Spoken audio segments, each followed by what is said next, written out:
So here it is, one of the biggest days on the political and parliamentary calendar is upon us.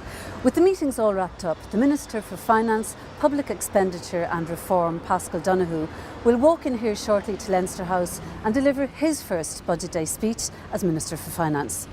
In doing so, he'll announce spending measures that will see members debating and voting into the night. Over the years, there have been many momentous moments as successive governments unveil their economic and fiscal plans on Budget Day. Budgets can be contentious affairs, as John Bruton found as Finance Minister when he proposed a VAT on children's shoes in Budget 1982. It was so controversial, the budget failed to pass, and it led to the collapse of the Fine Gael Labour coalition government at the time.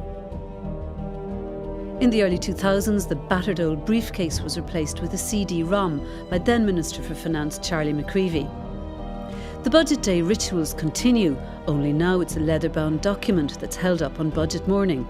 But things have changed, especially when it comes to the process behind the formation of the budget. The budget isn't only driven by the dictates of the Department of Finance, though. The EU and the houses of the Oireachtas play a huge role in the process. Since 2013 and the introduction of a common budgetary timeline for all Eurozone countries, our budget is now unveiled in October rather than December.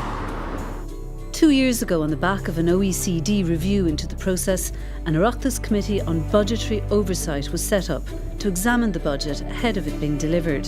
Its work got underway last year, and now it's being aided by a recently formed Parliamentary Budget Office, an independent unit providing information for members.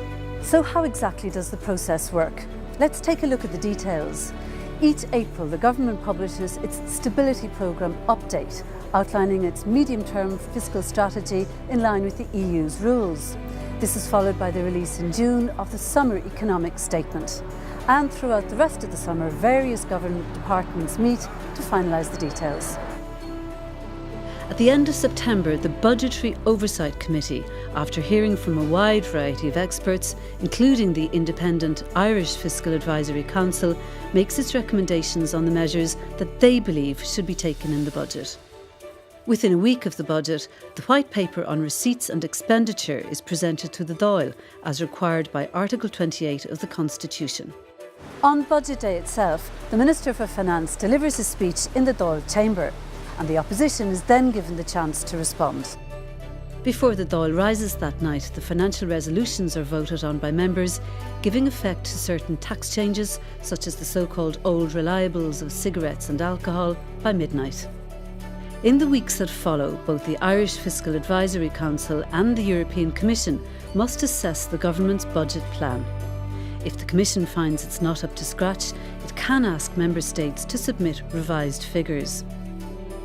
By the end of the year, bills dealing with finance, social welfare and appropriations must be signed into law, giving statutory effect to budget changes, just in time for the whole process to begin all over again.